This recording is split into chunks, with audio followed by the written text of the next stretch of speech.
Bonjour à toutes et à tous, ici Laurie Dubois pour les Sommes de toutes les peurs.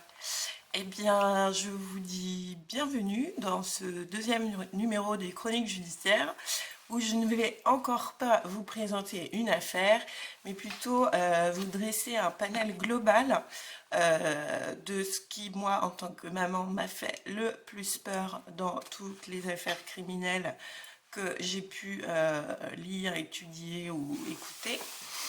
C'est ce qui concerne la pédophilie. Effectivement, c'est un phénomène de société qui, comme je vous le disais dans la chronique précédente, semblerait toucher un enfant sur 5 dans notre pays, ce qui est absolument faramineux. Donc je me suis dit, on va essayer de retracer un petit peu tout ce qu'on a pu entendre à ce sujet.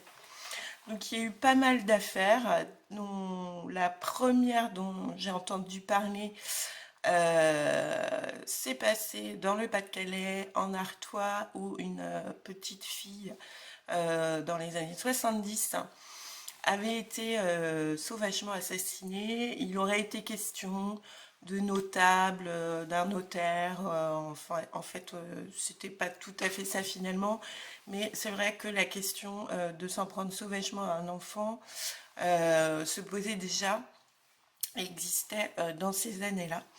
Donc ça s'est passé en Artois et ça a permis à un juge d'émerger, le juge en charge de l'enquête, qui s'est un peu érigé comme le juge pour le peuple, contre les notables et prêt à tout pour vraiment faire éclater la vérité, et qui a hérité du surnom de petit juge, puisqu'il se plaçait plutôt du côté du quartier populaire dont était issu cet enfant, que de traiter avec faveur les notables, et au contraire il les considérait comme des suspects au même titre que les autres. Donc ça, c'était l'affaire dite du notaire de Brouet en Artois.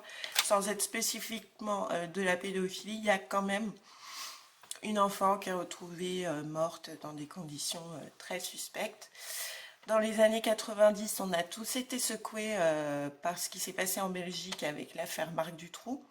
Donc là, c'était sensiblement un réseau, d'après les sources qu'on peut avoir à notre disposition aujourd'hui, même si certains en sont moins sûrs et semblent avoir envie de l'étouffer.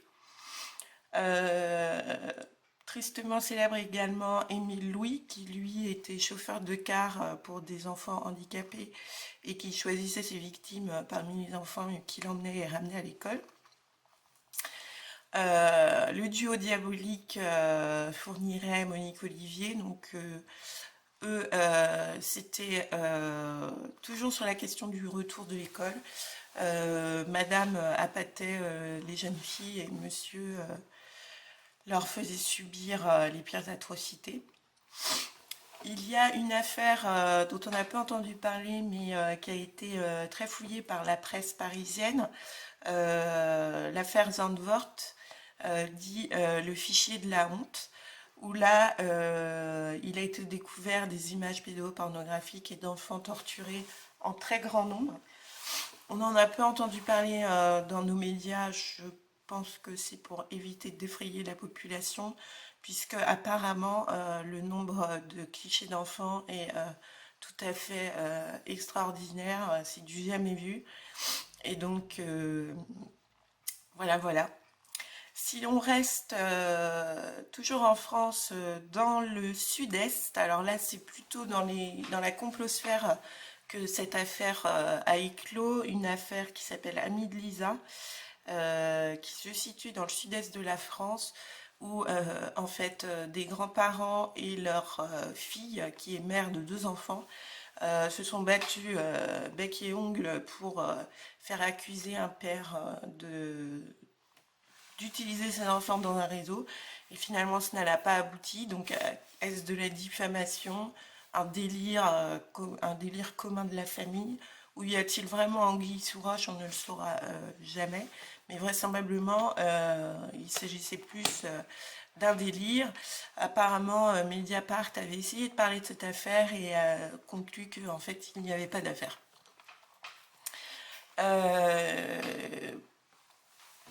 Proche de nous encore, on a le réseau pédophile d'Angers, où là, ça a été sorti de terre et les coupables ont été arrêtés. Donc là, c'était un véritable réseau.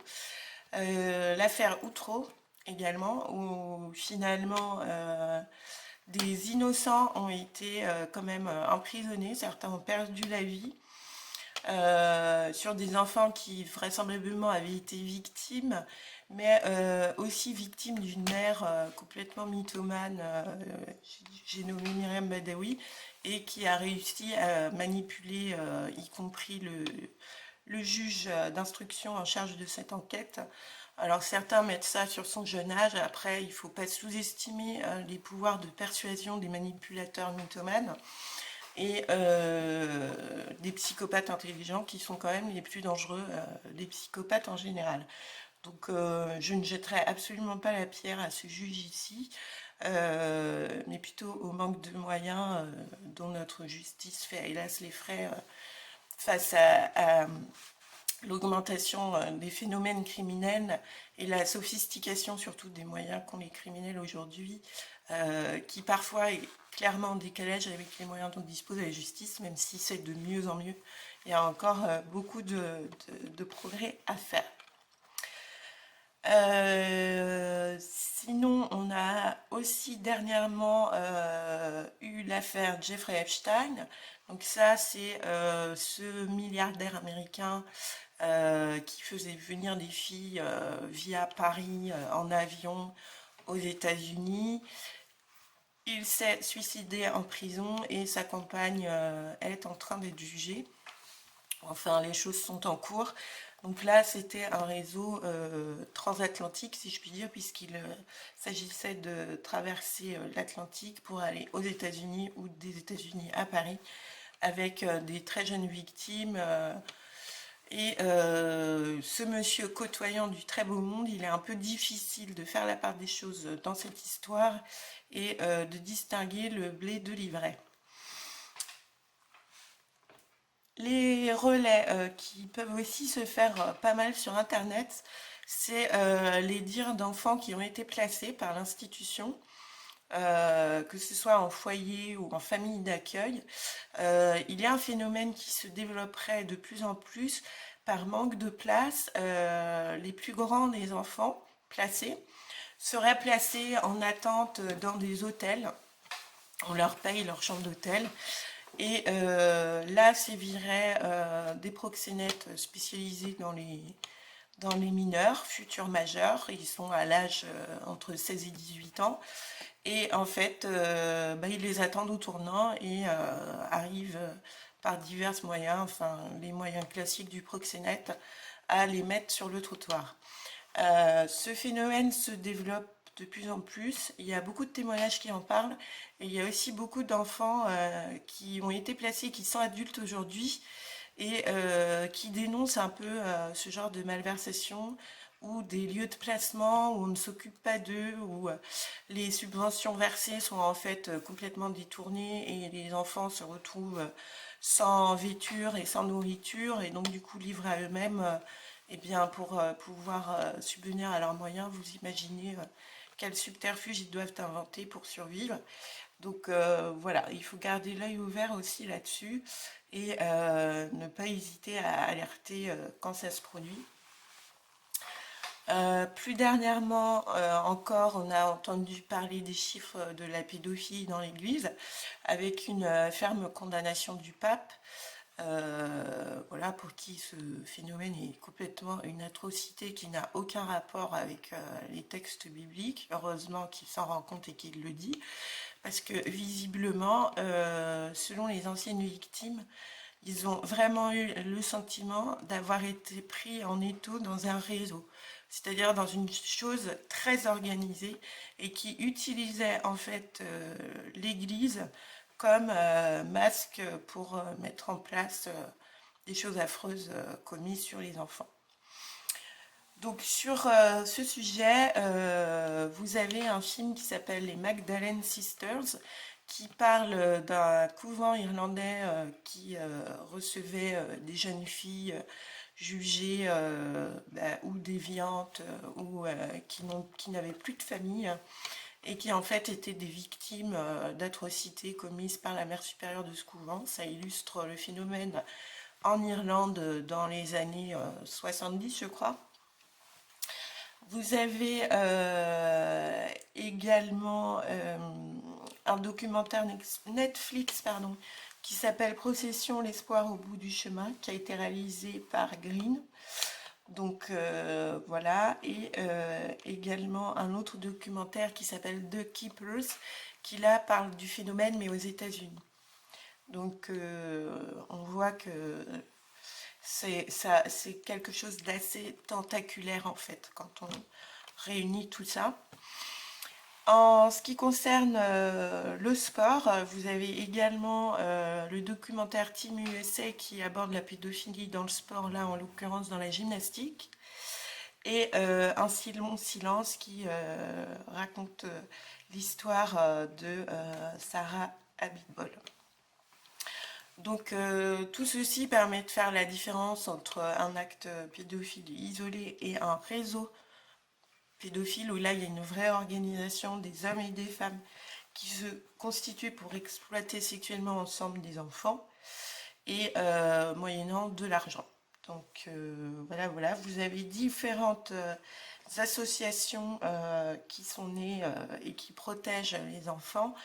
Récemment, La Parole Libérée, qui là s'adresse plus aux personnes qui ont été victimes dans l'église, et Colosse au pied d'argile, qui intéresse cet atroce phénomène et le fait qu'il soit perpétué dans le milieu sportif. Alors, il y a aussi des théories qui restent à l'état de complot pour l'instant,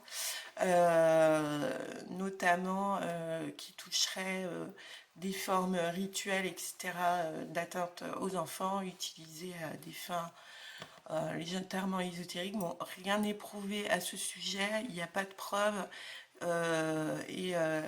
comme le dit si bien Pierre-André Taguieff, spécialiste de la complosphère, un indice ne constitue pas une preuve, et ça, il ne faut pas l'oublier et ne pas se mélanger les pinceaux. Donc il y a des bruits de couloir à ce sujet, mais aucune affaire réelle qui est sortie d'où que ce soit. Donc soyez également prudents avec vos sources et vos informations. J'espère vous avoir donné suffisamment de grains à moudre et de références tangibles dans la vidéo précédente. Et voilà, j'espère vous faire avancer si vous aussi vous vous intéressez à ces phénomènes les plus terribles qui existent malheureusement dans notre société. C'était Laurie Dubois pour Les Sommes de toutes les peurs. À bientôt!